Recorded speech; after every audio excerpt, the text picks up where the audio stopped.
Praise the Lord.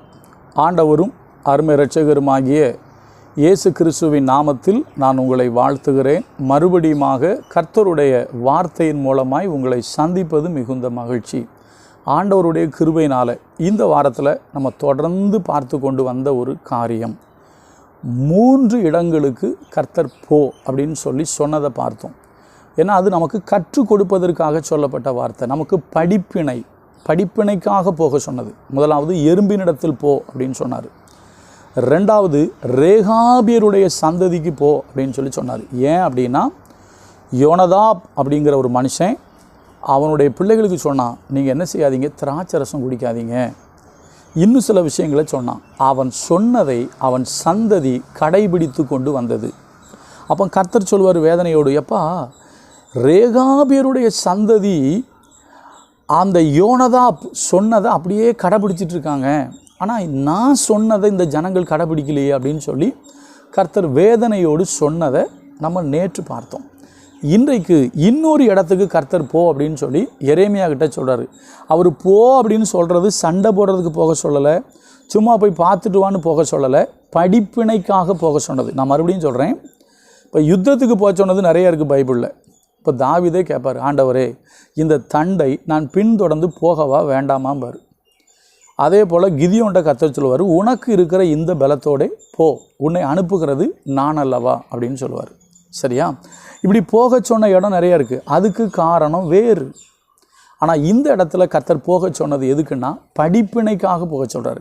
இப்போ நமக்கும் அதான், படிப்பினைக்காக நாம் கற்றுக்கொள்வதற்காக கர்த்தர் சொல்கிறாரு. சரியா? எறும்பின் இடத்துல போய் அதனுடைய வழிகளை பார்த்து ஞானத்தை கற்றுக்கொள். சரியா? நம்ம முதல் நாள் எது சொன்னேன், அதுக்கு பிரபு கிடையாது, அதிகாரி கிடையாது, தலைவன் கிடையாது, ஆனால் சொல்லாமலேயே தன்னுடைய வேலையை சரியாக செய்து.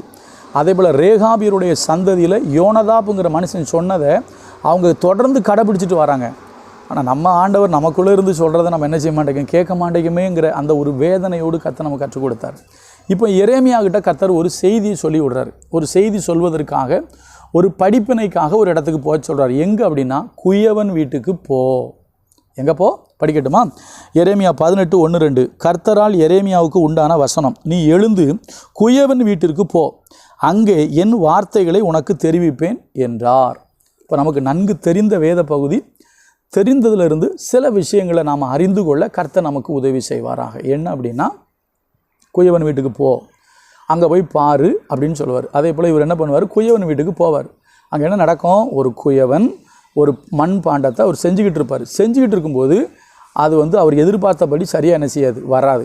அப்போ வராத போது அந்த மண்ணை மறுபடியும் பிசைஞ்சு என்ன பண்ணுறாரு, திரும்பவும் ஒரு நல்ல பாத்திரமாக அவர் என்ன செய்கிறாரு, வணைகிறார்.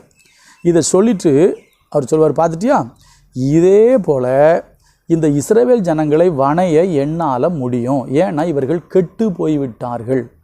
நீங்கள் எரேமியாவில் பல இடத்துல படித்து பார்த்தீங்கன்னா அவரே சொல்லுவார், சீர்கெட்டு போன சீயோன் குமாரத்தியே அப்படிம்பார். சீர்கெட்டு போயிட்டு பல இடத்துல போட்டிருக்காங்க, அவங்க கெட்டு போயிட்டாங்க. இன்னும் சொல்லப்போனால், நான் உன்னை முற்றிலும் நற்கனி தருகிற உயர்குல திராட்சை செடியாக தான் வச்சேன். சரி, ஆனால் நீயோ ஆகாத கொடியாக போனது என்ன அப்படிம்பார். சரியா? இப்படி நிறைய சொல்லுவார். இஸ்ரவேல் ஜனங்கள், யூதர்கள் எப்படி கெட்டு போயிட்டாங்கிறத பற்றி சொல்லிக்கிட்டே வருவார். இப்போ அவர் சொல்கிற செய்தி என்ன, அவர்களுக்கும் சொன்னார், நமக்கு என்ன சொல்கிறாரு, குயவன் கையில் இருக்கும்போதே அது கெட்டு போயிடுச்சு.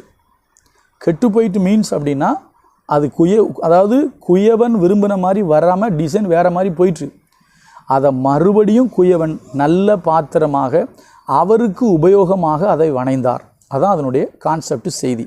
இப்போ நமக்கு சொல்கிறது என்ன தெரியுமா, நான் ரொம்ப எளிமையாக சொல்கிறேன். ஒருவேளை நீங்கள் ஆண்டவராக இயேசு கிறிஸ்து சொந்த ரட்சகரை ஏற்றுக்கொண்டு நீங்கள் சபைக்குள்ளே வந்துட்டீங்க, ஒருவேளை நீங்கள் ஊழியமும் செய்யலாம், நீங்கள் ஆண்டவருடைய பிள்ளையாக வார வாரம் சர்ச்சுக்கு போயிட்டுருக்கலாம். ஒருவேளை உங்கள் வாழ்க்கையில் ஏதோ ஒரு சூழ்நிலையில், ஒருவேளை அறியாமையினாலேயோ இல்லை மீறுதலினாலேயோ இல்லை நம்முடைய புத்தீனத்தினாலேயோ இல்லை அறிந்தோ தேவனுக்கு பிரியமில்லாத காரியத்தை செய்து நம்முடைய ஆவிக்குரிய வாழ்க்கை கெட்டு போயிருக்குமே, ஆனால் கர்த்தர் உங்களோடும் என்னோடும் பேசுகிறாரு, என்னண்டையில் நீ திரும்புவாயானால் உன்னை மறுபடியும் நல்ல பாத்திரமாய் வணைய என்னால் முடியும் அப்படிங்கிறது தான் கர்த்தர் சொல்கிற செய்தி.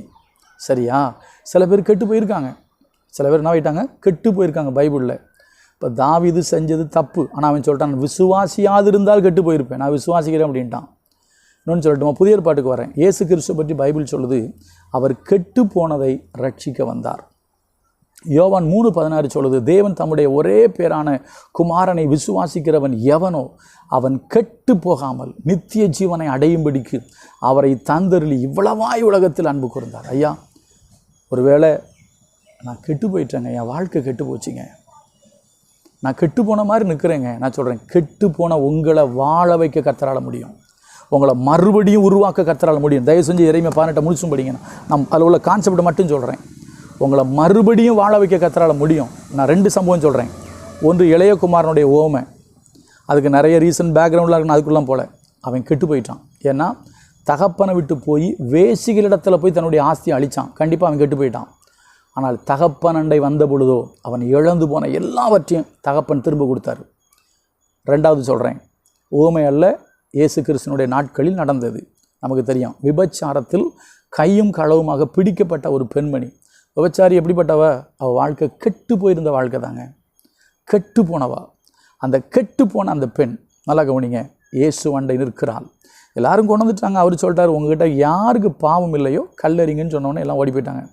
இயேசு மட்டும் நிற்கிறார். அப்போ அவர் சொல்கிறாரு, நீ போ, இனிமேல் என்ன செய்யாத, பாவம் செய்யாத. அப்போ கெட்டு போன அவள் வாழ்வை இயேசு மாற்றினார். இன்றைக்கும் சொல்கிறேன், என் வாழ்க்கை கெட்டு போயிருக்கியா? ஆனால் நானும் சர்ச்சுக்கு தான் போகிறேன், ஆண்டோடைய பிள்ளையாக தான் இருக்கேன், சில பேர் ஊழியம் கூட செய்கிறாங்க. ஆனால் நான் ஏதோ ஒரு விதத்தில் தெரிஞ்சோ தெரியாமலோ கெட்டு போயிட்டேங்க. இனிமேல் என்னங்க, நான் வாழ்கிறதுக்கு ஒரு வழியே இல்லையா? தேவ சமூகத்தில் நின்று சொல்கிறேன், தேவ சமூகத்தில் அமர்ந்து ஜபித்து விட்டு எழுந்து வந்து சொல்கிறேன், கெட்டு போன உங்களை மறுபடியும் வணைய கர்த்தரால் முடியும். உங்களை வணைந்து வாழ வைக்க கர்த்தரால் முடியும். ஆனால் ஒன்றே ஒன்று தான், கர்த்தரிடத்தில் திரும்பு. இஸ்ரவேலே, நீ திரும்புகிறதற்கு மனதாக இருந்தால் என்னிடத்தில் திரும்பு. கர்த்தர்கிட்ட திரும்பினீங்கன்னா குயவன் கையில் களிமண்ணை போல் இருக்கிற நம்மளை மறுபடியும் வணைய கர்த்தரால் முடியும். ஃபாதர் பெர்க்மன்ஸ் அழகாக ஒரு பாட்டு பாடுவார். குயவன் கையிலுள்ள களிமண் நாங்கள் ஏந்தி வணைந்திடுமே ஐயா. குயவன் கையிலுள்ள களிமண் நாங்கள் ஏந்தி வணைந்திடுமே ஐயா. சித்தம்போல் உருவாக்கும் சுத்தமாய் உருமாற்றும், சித்தம்போல் உருவாக்கும் சுத்தமாய் உருமாற்றும், நித்தம் உம் கரத்தில் நாங்கள், நித்தம் உம் கரத்தில். அவர் கையில் தான் இருக்கிறோம். அவருக்கு கீழ்ப்படியாமல் போனதுனால கெட்டு போயிட்டோம். இன்றைக்கி நீ திரும்பு, உன்னை மறுபடியும் வணைய கர்த்தர் வல்லமை உள்ளவராக இருக்கிறார். இதுதான் எரேமியா மூலம் இஸ்ரவேல் ஜனங்களுக்கு கர்த்தர் சொன்ன பாடம். எரேமியாவுக்கும் சொன்ன பாடம், நமக்கும் சொல்கிற பாடம். போ, குயவன் வீட்டில் போய் பார். முதலாவது எறும்புக்கிட்ட போக சொன்னார், 2வது ரேகாபேருடைய வீட்டுக்கு போக சொன்னார், 3வது குயவன் வீட்டுக்கு போக சொன்னார், படிப்பினைக்காக போக சொன்னார். நாளைக்கு வேறு ஒரு காரியத்தை பார்ப்போம். கர்த்தர் நமக்கு உதவி செய்வார். God bless you.